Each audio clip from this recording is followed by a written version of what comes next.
오늘 이 저녁 시간 함께 읽을 하나님의 말씀 사사기 15장 14절에서 17절까지의 말씀입니다. 사사기 15장 14절에서 17절까지의 말씀 여러분들을 대표해 제가 읽도록 하겠습니다. 사사기 15장 14절 말씀부터 제가 대표로 읽도록 하겠습니다.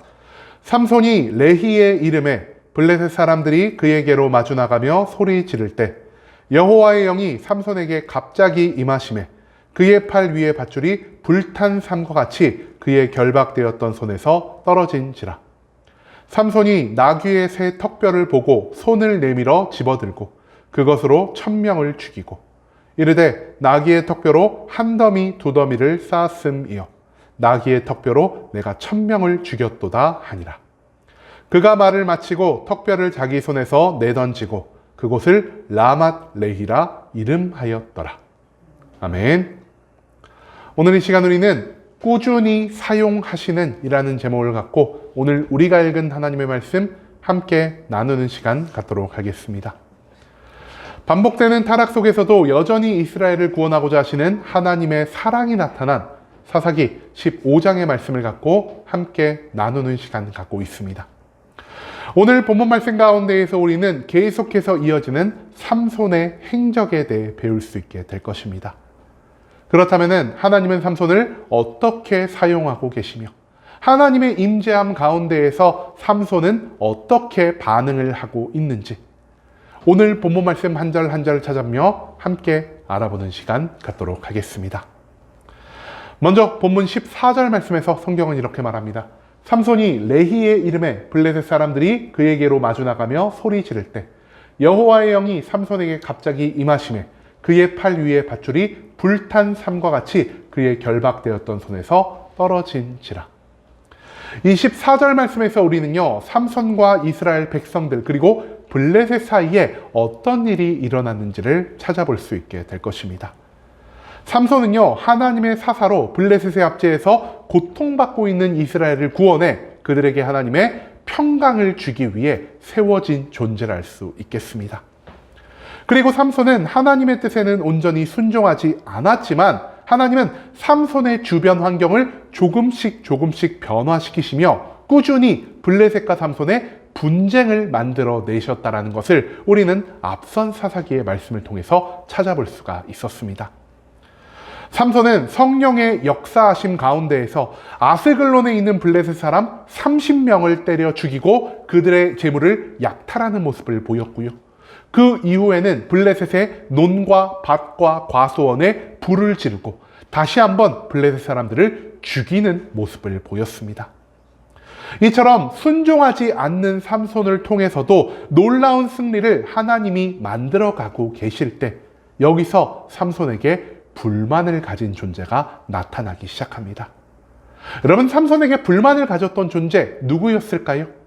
우리는요 삼손과 계속해서 분쟁을 벌이고 있는 블레셋이 삼손을 미워했다라고 생각할 수도 있겠지만 여기서 삼손에게 불만을 갖기 시작한 것은 블레셋이 아니라 삼손과 같은 민족이었던 이스라엘 백성들이었다는 것입니다. 이스라엘 백성들은요 삼손이 블레셋과 벌이는 분쟁으로 인해 혹여나 자신들에게까지 피해가 올까봐 전전긍긍해하는 모습을 보입니다.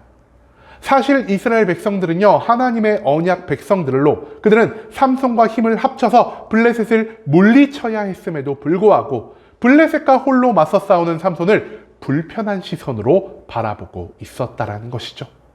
한마디로 삼손만 사사로서의 온전한 역할을 감당하고 있지 못한 것이 아니라 하나님의 백성인 이스라엘도요 삼손의 뒤를 따라 이스라엘을 구원하려는 하나님의 뜻에 순종하지 않는 모습을 보이고 있다는 사실을 우리가 또한 기억할 필요가 있겠습니다.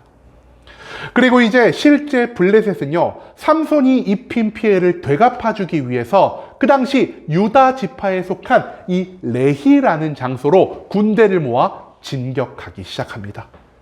그리고 이 소식을 들은 유다 지파는요 삼손과 힘을 합쳐서 저들을 격퇴하는 대신 삼손을 맹렬하게 비난하기 시작합니다. 삼손이 문제를 일으켰기 때문에 이 전쟁의 모든 책임은 삼손에게 있는 것이요 그렇기 때문에 그들은 삼손을 결박해 블레셋에 갖다 바침으로 인해 자기들이 블레셋 침공을 피하려 하는 이런 어리석고도 죄악된 모습을 보였다라는 것이죠. 하지만 삼손은요, 자기와 같은 이스라엘 민족들과 싸우고 싶어 하지 않았습니다. 그렇기 때문에 삼손은 그들에게 제안합니다.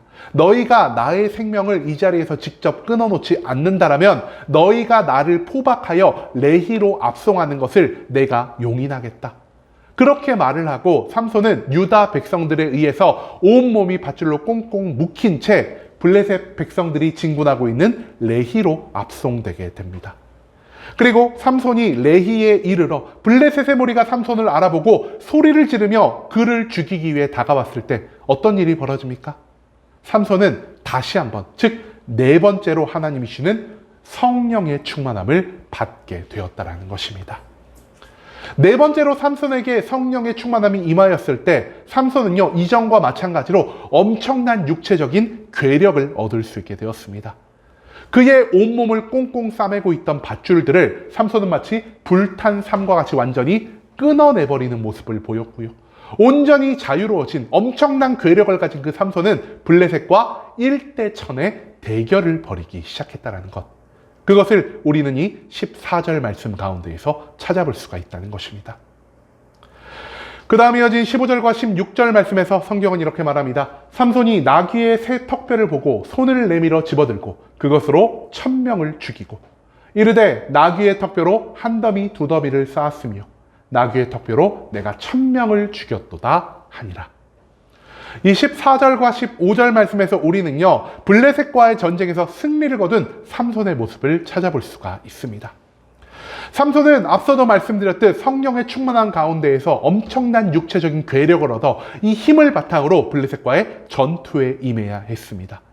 성령님이 주시는 엄청난 힘 가운데에서 삼손은 아무것도 들지 않고 오직 맨손만으로도 블레셋 사람 1000명을 충분히 물리칠 수가 있었습니다.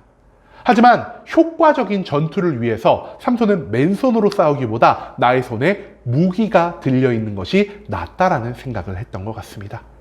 그리고 이처럼 주변에서 무기를 찾다가 삼손의 눈에 들어온 것이 무엇이었냐? 바로 나귀의 턱뼈였다라는 것이죠. 당시에 뼈로 만든 무기는요, 이스라엘과 그 주변 지역에서 가장 쉽게 구할 수 있는 무기 중 하나였습니다. 하지만 그와 동시에 뼈로 만든 무기는요, 가장 쓸모없는 무기이기도 했다는 사실을 우리가 생각해 볼 필요가 있다는 것이죠. 이 뼈로 만든 무기는요, 날카로운 금속재 날이 있는 것도 아니고요, 그렇다고 긴 거리를 가지고 있는 것도 아니고요, 심지어 이것은요, 잘 부서지는 무기이기 때문에 그 당시 철기라는 최신식 문물로 무장하고 있는 블레셋과의 전투에서 사용하기에는 불완전한 무기랄 수 있었다는 것이죠. 하지만 이 별 볼 일 없는 무기가 성령이 충만한 삼손의 손에 들렸을 때 삼손은 나귀의 턱뼈만을 가지고 무려 블레셋 사람 1000명을 도살하는 이 기적을 만들어냈다는 것입니다. 즉 성령의 충만함 가운데에서 삼손은 가장 별 볼 일 없는 무기를 들고 홀로 블레셋과의 전쟁에서 승리하여 이스라엘을 구원하는 기적을 만들었다는 것이죠. 심지어 이 승리는요, 하나님의 백성인 이스라엘과 힘을 합쳐서 저들을 구원한 전쟁이 아니라 오히려 하나님과 삼손을 배신하고 삼손을 블레셋의 손에 넘기려 했던 유다 백성들을 구원하기 위해 삼손이 이뤄낸 승리라는 점에서 더욱더 특별한 기적이라고도 할 수가 있겠습니다. 그리고 마지막 17절 말씀에서 성경은 이렇게 말합니다. 그가 말을 마치고 턱뼈를 자기 손에서 내던지고 그곳을 라맛 레히라 이름하였더라. 이 17절 말씀에서 우리는 전쟁에서 승리한 이후 삼손이 어떤 일을 했는지를 찾아볼 수 있게 될 것입니다.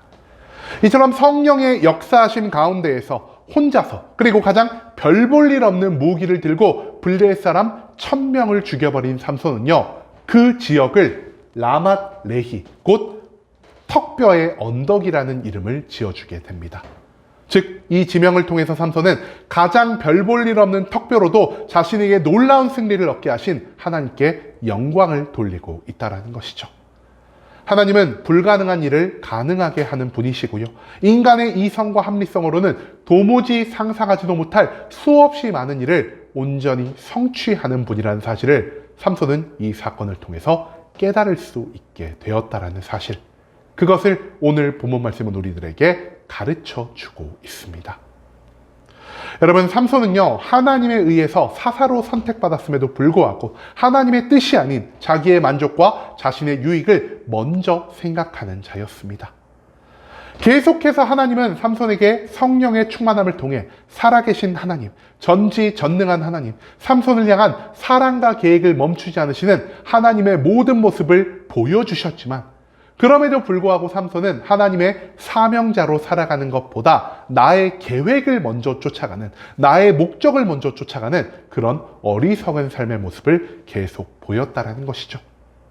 하지만 그럼에도 불구하고 하나님은요, 이런 어리석은 삼손, 이런 불순종하는 삼손을 버리지 않으셨고요, 그에게 분노하지 않으셨습니다. 하나님은 삼손의 주변 환경을 조금씩 변화시키기 시작하셨고요, 그로 인해 삼손과 블레셋 사이를 멀어지게 하셨고요, 오늘 말씀에 이르러서는 네 번째의 성령 충만함을 통해 블레셋의 손아귀에서 이스라엘을 구원하는 모습까지 만들어 내셨다는 것을 우리는 절대로 잊지 말아야 할 것입니다. 즉, 삼손의 반항에도 불구하고 꾸준히 삼손에게 자신의 모습을 보이시고 삼손을 통해 결국 자기의 뜻을 계속해 이뤄가고 있는 하나님의 놀라운 능력을 우리는 오늘 본문 말씀 가운데에서 배울 수 있게 된다는 것이죠. 하지만 오늘 이 말씀 가운데에서 우리는요, 한 가지의 문제를 찾아볼 수가 있을 것입니다. 바로 삼손이 블레셋에 있는 1000명의 병사를 물리칠 때 사용했던 무기, 그것이 바로 삼손에게 문제가 되었다는 것입니다. 여러분, 삼손이 사용했던 무기 무엇이었습니까? 나귀의 턱뼈였습니다. 그런데요, 삼손이 태에서부터 하나님의 무엇으로 선택된 자였죠? 하나님의 사사이자 하나님의 나실인으로 선택된 자였다는 것입니다. 그런데 하나님이 나실인에게 꼭 지키며 살아가야 할 세 가지의 의무를 주셨죠. 첫 번째, 포도나무에서 난 모든 것을 너희가 먹지도 마시지도 말지라. 두 번째, 너희가 머리카락을 자르지 말지라. 마지막 세 번째, 너희가 죽은 짐승의 사체, 즉 부정한 시체를 만지지 말라는 명령을 하나님이 내려주셨다는 것입니다. 앞서도 말씀드렸듯 하나님이 주신 육체적인 엄청난 괴력 가운데에서 삼손은 맨손만을 가지고도 블레셋 사람들을 모두 물리칠 수가 있었을 것입니다. 하지만 그는 전투의 효율성을 위해서 무기를 찾기 시작했고요, 그런 그의 눈에 들어온 것이 바로 나귀의 턱뼈, 하나님이 금지하신 죽은 생명체의 시체를 만지는 일이었다라는 사실을 우리가 생각해 볼 필요가 있다는 것이죠. 그런데요, 삼손에게 무기가 간절히 필요했다는 것을 감안하더라도 그는 하나님의 능력을 받아서 전쟁을 행하는 자였습니다. 그렇기 때문에 그가 가장 먼저 고려해야 할 것은 전쟁을 어떻게 효율적으로 이끌어갈지가 아닌 하나님의 말씀에 온전히 순종해야만 한다라는 이것을 먼저 깨달아야 했다라는 것이죠. 하지만 삼손은요, 하나님이 주는 능력 가운데에서도 여전히 하나님 앞에 불순종하는 모습을 보이고 있습니다. 어찌 보면은 삼손은 하나님이 원하시는 완벽한 결과를 도출했을지는 몰라도 그 과정 가운데에서 하나님이 원치 않는 방법으로 하나님이 원하시는 결과를 만들어낸, 한마디로 불완전한 과정과 완벽한 결과가 이 삼손의 삶 가운데 동시에 나타나고 있다는 사실을 우리는 이 말씀 가운데에서 찾아볼 수가 있다는 것이죠. 또한 이로 인해서 우리는 삼손이 분명 승리를 거뒀음에도 불구하고 삼손의 삶 가운데 아직까지 하나님을 향한 온전한 믿음과 순종이 완성되지를 않았구나라는 것을 발견할 수가 있게 된다는 것입니다. 여러분, 이제는 우리의 반항과 우리의 불순종에도 불구하고 여전히 우리를 향한 계획을 멈추지 않으시는 하나님을 기억합시다. 우리가 불순종하더라도 우리에게 꾸준히 기회를 주시고 우리를 통해 기적을 만드심으로 우리를 온전한 믿음과 순종의 길로 인도하시는 그 하나님이 오늘도 우리의 삶 가운데 놀라운 은혜를 베풀어주고 계신다는 것을 오늘 본문 말씀은 우리들에게 가르쳐주고 있다는 것입니다. 하나님이 주신 기회 가운데에서 나의 방법과 불순종이 아닌 오직 하나님의 방법과 정결함을 통해서 과정과 결과를 완벽하게 만들어 하나님 한 분에게 놀라운 영광을 올려드릴 수 있는 순복음 함께하는 교회 모든 성도님들이 될 수 있길 간절한 마음으로 소망하겠습니다.